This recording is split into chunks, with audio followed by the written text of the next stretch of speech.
बातचीत करने जा रहे हैं प्रवक्ता राजेश भट्ट जी से। सर, आपकी पार्टी ने हाल में जिला अध्यक्षों की भी नई कमान सौंपी है, तो क्या कुछ है पार्टी की रणनीति जो जिला स्तर के अध्यक्षों की नई नियुक्ति की गई है?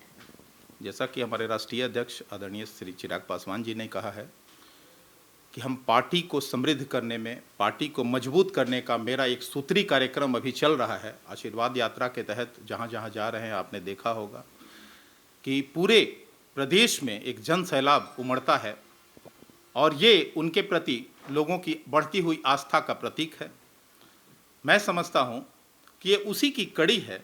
उनके निर्देशानुसार पार्टी के प्रदेश अध्यक्ष आदरणीय श्री राजू तिवारी जी ने संगठन को पहली प्राथमिकता पर रखते हुए संगठन के निर्माण में लगातार नए लोगों का मनोनयन, हमारे पुराने साथियों का आगमन और पार्टी के समर्पित लोगों को अग्रिम पंक्ति में जगह देकर पार्टी को समृद्ध बनाने का प्रयास कर रहे हैं। निश्चित तौर पे आने वाले दिनों में लोजपा एक नए कलेवर में और पहले से समृद्ध और पहले से मजबूत और पहले से सुशोभित दिखेगी। और अभी सर, बिहार में नीतीश सरकार के चौथी पारी का पहला साल पूरा होने जा रहा है। जदयू के द्वारा बताया गया है कि 24 नवंबर को बड़ा आयोजन होगा जो पूरे प्रदेश में होगा। क्या कुछ कहेंगे सर आप? मैं तो यही कहूँगा कि उनको शर्म दिवस मनाना चाहिए, धिक्कार दिवस मनाना चाहिए। लेकिन खुद को तो सुशासन कि किस बात का वो बरसी मनाएंगे जब पूरी सरकार ही विफल हो गई है प्रशासनिक तौर पर, राजनीतिक तौर पर। आपने देखा होगा कि कल 7 घंटों की एक राजनीतिक नौटंकी चली और उसके परिणाम सिर्फ सिफर निकले। कोई ऐसा अलग से निर्णय नहीं हुआ जिसको ऐड ऑन किया जाए। ये सारे निर्णय उनके कई समीक्षा बैठकों में किए गए थे। मैं समझता हूं कि चौकीदारों पर और थाना अध्यक्षों पर सिर्फ कार्रवाई करके, एक कहावत है कि नाखून काट के शहीद हो जाना, वही नीतीश कुमार जी ने कल किया। चौकीदारों का इसमें अहम रोल क्या है? शराबबंदी माफियाओं के हाथ में चला गया है और सत्ता द्वारा जब संरक्षित व्यापार का रूप ले लिया है, तो मैं समझता हूं कि बड़ी मछलियों को छोड़कर छोटी छोटी मछलियों को वो छू कर भी क्या कर लेंगे। मैं नहीं समझता हूं कि कल के उनके समीक्षा बैठक से बिहार वासियों के बीच एक संदेश गया होगा और बिहार वासियों को शराबबंदी के विरुद्ध कुछ भी विश्वास बढ़ा होगा। मैं नहीं मानता। इसलिए उन्हें शर्मनाक दिवस के रूप में मनाने का पूरा हक है। मैं इसका लोक जनशक्ति पार्टी रामविलास की ओर से कड़ी निंदा करता हूं, कड़े शब्दों में इनकी भर्त्सना करता हूं।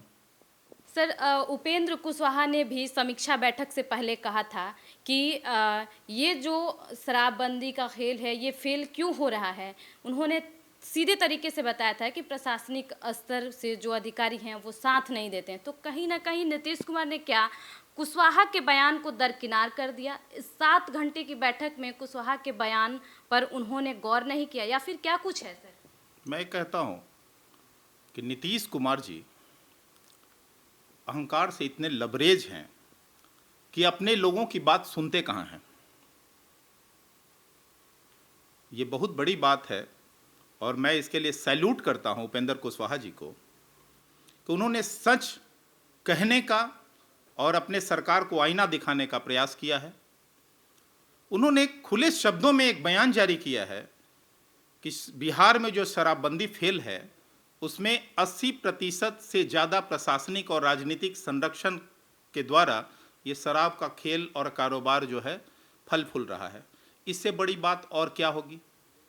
विपक्ष को तो कहने की ज़रूरत ही नहीं है। उनके सरकार के लोग उनको आईना दिखा रहे हैं। कल मैं एक बात और कहना चाहूँगा कि जब उनके जदयू के कईक नेताओं के घर में शराब का बड़ा खेप बरामद होता है तो उस पर नीतीश बाबू ने क्या कार्रवाई किया? जबकि नीतीश बाबू हमेशा ये बात कहते हैं कि ना हम किसी को फंसाते हैं, ना किसी को बचाते हैं, तो वो अपनी बातों पे कहाँ स्टैंड करते हैं? एक बड़ी बात है, जब जदयू के और सरकार संरक्षित लोग जब पकड़े जाते हैं तो उन पे कार्रवाई नहीं होती है और गरीबों दलितों को जेल भेजने का काम करते हैं। 3 लाख से ज़्यादा लोगों ने अभी तक जेल की हवा खाली है इस शराबबंदी कानून को लेकर। उसमें कौन था? दलित था, गरीब था, वंचित था, शोषित था। समाज के अंतिम पायदान पे जो लोग खड़े थे सिर्फ उन्हें प्रताड़ित करने का काम मुख्यमंत्री नीतीश कुमार जी ने किया है। मैं समझता हूं ये दलित विरोधी सरकार, अहंकारी सरकार को अब उखाड़ फेंकने की जरूरत है और अंतिम समय आ गया है। तो देखा आपने किस तरीके से राजेश भट्ट ने बताया कि मुख्यमंत्री नीतीश कुमार दलित विरोधी हैं।